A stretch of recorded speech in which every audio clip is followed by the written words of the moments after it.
Hello everyone and welcome to another episode of Inside the Den. Now today we're going to take a look at Scarlet Legacy. And this is a free-to-play 3D fantasy MMORPG, but it's set in like an ancient Chinese themed background. But let's get started and take a look at what the game has to offer. So as you can see, right here I've got a character that I kind of played with.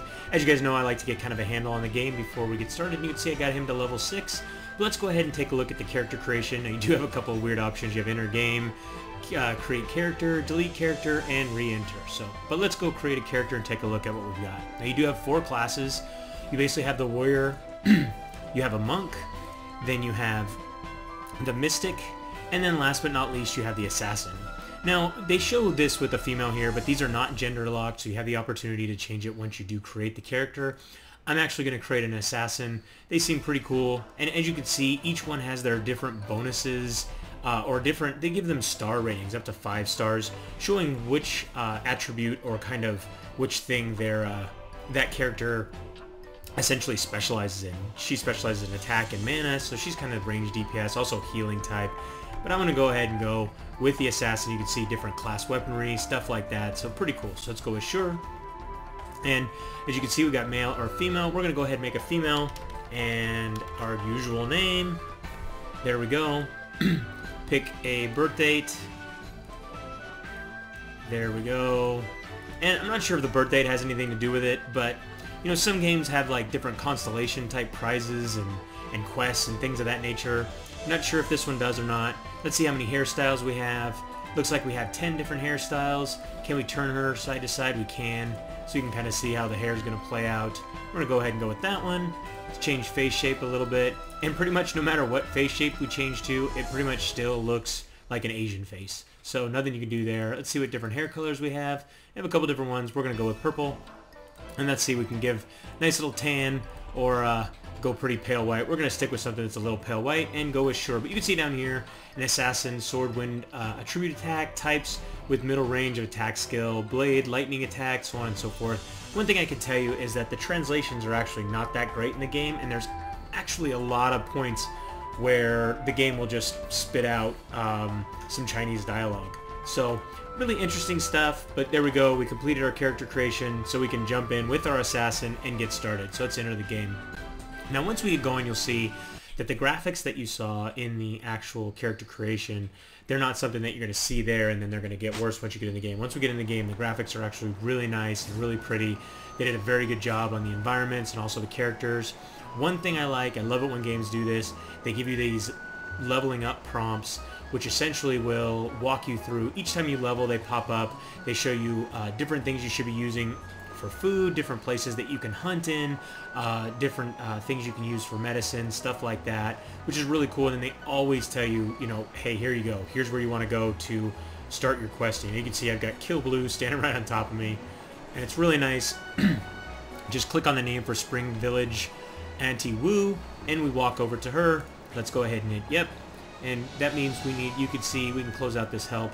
And you can see you've got your little quest tracker here, conversation with Fred the mayor, and you can just click on that and you'll start taking off and running in his direction. You can see from afar, you've got the typical question mark, or once we get closer to other ones that we don't have, or we don't have the quest yet. 祝你好运. And you can see the voice acting there is fully in Chinese. And you can see right here when he does not, or he has a quest for us that we haven't accepted yet, we've got a yellow exclamation point. So let's go ahead and hit yes. And basically he just wants us to talk to him again. So we double click on him, and actually we just keep talking on him, and he's going to talk about this magic mirror. Now this magic mirror is essentially where the story portion of the game comes into play. As we go through, we're going to go ahead and continue, and like it talks about, it's going to go ahead and bring up this chick and a little bit of storyline to the game, and the help comes up talking to us about our magic mirror, but as you can see, it's right there, and whenever that's flashing, it means that we'll have a quest. So we can talk to him again, complete our quest, and move on to the next resident. Let's pick up that quest, and he wants us to go have a conversation with Zion. So let's start running over there. You can see, like I said, the backgrounds are gorgeous. You got that cool waterfall falling off the side of the mountain there. You can see everything. The ground is pretty basic stuff, but as far as, like I said, the environments, the grass, the trees, the waterfall looks great. All that stuff graphically, the game looks really, really good. So let's talk to Zam, see what he's got for us. Let's go ahead. He wants to basically teach us some basic combat. So we're going to head over here and start beating on this wooden dummy. We've got a couple of skills. We've got our regular attack, and then we've got a wind sweep. Let's go ahead and use that. And it kind of does this cool flip and attack, which is pretty cool. So there we go. We've taken out our wind dummy. We could talk to him. And that's the basics of combat. Now later on, once we reach level 11, we're also going to have kind of an automated system that we can get into. Let's zoom out a little bit so we can see the character from a distance. So pretty cool. You can see the models look great from afar as well. But like I was saying, once you reach level 11, you're going to have an automated system where you can assign, you can actually assign the potions and things of that nature earlier than that. But then once you get later on, you can auto buff yourself. You can do all kinds of different things with the auto system once you reach, you know, like 50% or whatever. So we do have this this quest we got from Zan, report to Lumina. So let's go ahead and cruise off that way. We can see on our mini map where the question mark is. She's right here. 最近好不好呢? Let her say what she's got to say. Talk to her. Jump to the big stone beside Nancy. In this quest, searching for the path will not reach the destination. So basically, there's Nancy. The game wants us to jump up here, and it's pretty cool. We've got this double jump. You see that completes it, but you know what? I'm going to go all the way to the top because I think that if I remember correctly, there is a quest up here that we can complete. It might actually be the next one, so I might have to do this twice. But I'm still going to jump up here. And like I said, you can jump once, jump twice, do a little double jump, which is pretty cool. You do a little flip. And there we go. There's Mario all the way up here. Really interesting, some of the names. Some of the names are very Asian infused, and some of them are very North American, Fred and Nancy and stuff like that. And then you have Zam and other things like that. So real mix. And then even Mario, which is you know, many different nationalities can use that name. So we do have a mirror message. Let's go ahead and take a look at that. And there it is. Undefinable orders. And we can just blow through this. But as you can see, with each of these mirror messages, you get a little cutscene and some stuff like that. But let's go ahead and blow through that real quick, because we don't need to see all that stuff. You do have your typical little question marks that come up. Like, you know, talk about, here we are level 2, here's the different people you want to learn from, and all that good jazz. Different areas once again. And let's see what we've got here. Fast key usage, which we're already using, because the game does have WAS and D move around. And then let's talk about the different things you can use on your mouse. So, because you can use your mouse wheel to zoom in and out, and we can jump really far down and not take any damage, which is awesome. So let's go talk to Lumina and complete this quest. 最近好不好呢? Before we head over to, let's get this other quest she has. She wants us to report to our master, which is good because we need to go get some new skills. 你有问题不要客气，尽量找我哦。 So, listen to Nancy's tutorial. Let's actually listen to her tutorial. Let's see what she has to say. So there we go. Kind of cool because you can just bust through it. So I'm going to challenge the light 你有 skill. 问题不要客气， So 尽 we 量 get 找 to 我 do this 哦。 again real quick. We're going to knock this out. Following, it wants you to basically follow all these all these torches up to the very top until we reach Mario again, and maybe Luigi's going to be up there with him this time. Nope, he's not. So we did, but we still follow the torchlight behind, jump off the kiosk to the cliff, and there we go. That should have completed our quest. And now it tells us to talk to Mario. Well, we're going to have to do that later, because I'm too busy looking at other stuff to pay attention to when Mario had a little question mark pop up next to him. So we are an assassin, so it's going to, right now we're cruising off to report to the Assassin Master to start learning some new skills, which is always cool, you know, when you have new skills. Let's bring up our different martial arts. So right now we've just got this wind sweep. We're about to get some new ones. Let's zoom out on this guy a little bit. He's got some cool electricity all around him. So let's learn some skills. What has he got for us? Yep. Alright, so Gale Dart. So some weird icons, I have to say, for like things like training. Obviously, leave would be there, but it says left. So whatever. So we've learned that. So what does it do? It throws darts. Darts consume 1, cost 55% darts damage, causes 55% dart damage, additional 40% win. So we're going to assign that right there. Essentially, that's going to be kind of our luring skill. Let's see what quest he has for us. So we go ahead and turn that in. Any more skills? Nope. So let's talk to him. Let's talk to him again. And quest. And there we go. So we got some darts out of that. So report back to the Assassin Master. It's so weird that you have to do this where you just keep talking to the same guy over and over again. There we go. Now we got the quest. Now this time we need to report to the village head, Fred. So, really weird name to have. Just a guy named Fred hanging out in an Asian city, or an Asian little village. But whatever. So, let's turn that in. Let's pick up his other quest. And what does he want us to do? Found Jin. He's outside. So this is going to finally get us outside to where we can start taking and attacking some monsters. So let's talk to the weapon guy, Glenn. Okay. And he's got another... Ask Jeff where Uncle Lee is. Well, guess what? We're heading outside anyways, so where's Jeff? Let's cruise that way. See where Uncle Lee is. We've got some more mirror message. Let's bring that up before we start looking at more of the interface.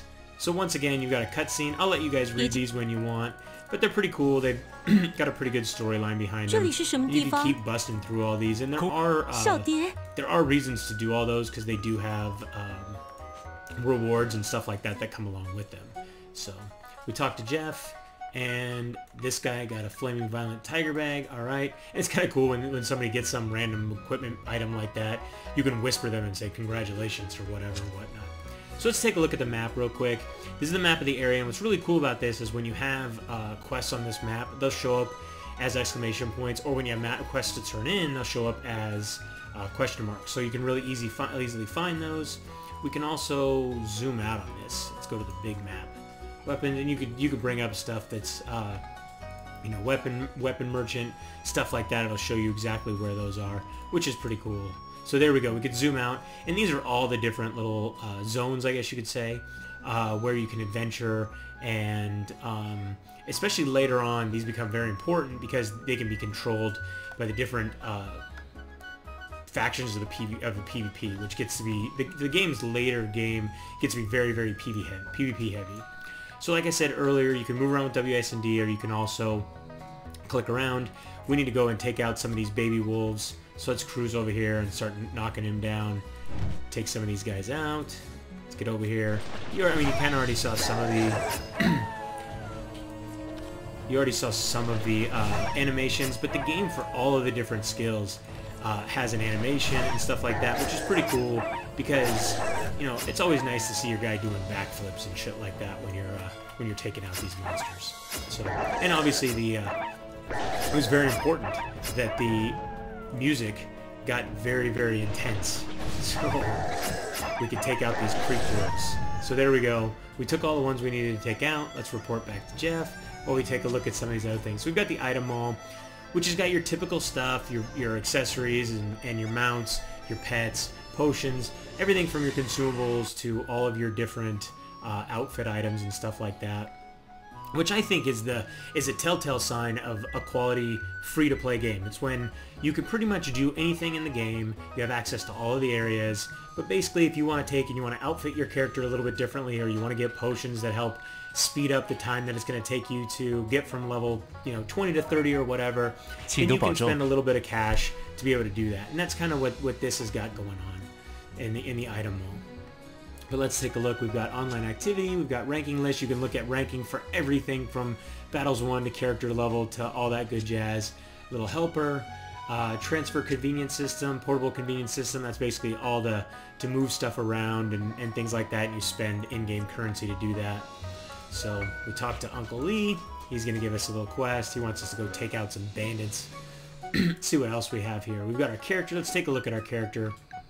You can see here equipment, and then we can see all of our different factions, our titles. So newbie, character level 5. We can see when some of those start to come into play. And then this is others, which is different actions and stuff like that. So let's go back to here. And then we've got a few things down here. So we could display our fashion, or we could display view property, view form.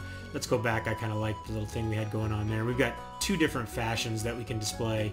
So we can do 1 or 2 and have a couple different outfits and basically run around looking like a peasant with a lot less clothing on. So let's see what else we've got here. We've got martial arts, which is essentially our skills and also our focuses. Later on you get different focuses that allow you to do more damage or to be more tank-like for the warrior, stuff like that. Then you have pets, then you have crafting, community, quests, and then the system setup. So let's take out our bandits here real quick for Mr. Lee, which is really funny that his name is Mr. Lee, but here we go. So there we go. Let's go ahead and use that. And actually, one thing we forgot to do was equip the darts that we got. So let's equip these guys. Maybe? Maybe not. Let's see. Let's go over here. Let's go ahead and look at our properties. Let's see here. Where do we put our darts? There we go. We equip those, and now we can actually use our new skill to throw dart. So there we go. Toss that off at him. Let's run into our little windswept and take out this robber. Let's see what else we have here. We got some wolf gloves. So you can see we got the typical green, white, potentially blue, and the usual colors that you see in all the different games that are out there. So let's equip that. We've got some different items, you know, wooden bow, some arrows, the spirit scroll. Let's see, sending this item to receive the following world channel, blah, blah, blah. Memory scroll. We've got some different potions of the game. So the game starts you off with a pretty good amount of basic items. It is interesting that the game is not starting us off with a bunch of stuff, a bunch of cash shop items, because usually a lot of these games will. They'll start you off with a lot of cash shop items. I don't know if that's just something that I haven't gotten to yet, because I am only level 5, and maybe that's coming soon. But before I run out of time, I do want to run into this little cave over here, because I'm a couple quests away from it. But I'm going to run in here, and I'm going to go ahead and show you guys this little boss that's in this little insect boss that's down in this little corridor. So it's kind of cool. As you can see, I'm not having to actually instance in. I'm just going to cruise in here and start taking him out. So the Demon Insect King. So let's throw some shurikens at him, and let's just start attacking. He's probably going to have my number, but you know what? I've got plenty of potions that I should be able to spam, keep myself alive. It's always nice when you can take and just spam away on potions and keep yourself alive, but he's going down pretty quick. Also, I like the fact that the skills don't have a huge cooldown. They cool down really fast. So I'm just pounding away on my windswept skill.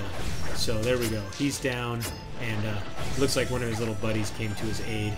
So we'll take him out. But it looks like I'm actually, the more I keep attacking, I just keep picking up targets and just picking on them. So I obtained an item, stolen candy bag. So it looks like there's a Halloween event going on right now, especially since today is Halloween. It makes a lot of sense. But let's head out of here and go turn in our quest. And you can see right there, even out in the open, here's another boss, so to say. Let's see if we can take him out. Might as well give it a shot, right? Might not even be somebody that I'm supposed to kill, but I'll still try to take him out. So, choose that potion, keep ourselves alive, and you can see as I'm using my sword, my aura value is going up. Now I'm not exactly sure what that's all about. Maybe one of you guys can tell us, but I'm guessing it's kind of like a little mini upgrade. So I haven't found Mr. Lee's log, but anyways, I'm going to go ahead and call it. I hope you guys enjoyed today's trip inside the den. Don't forget to subscribe and keep yourself updated as each new episode is released. If you'd like to play or learn more about Scarlet Legacy, you can read our full review at MMODen.com or just click the link in the description. Until next time, thanks for watching.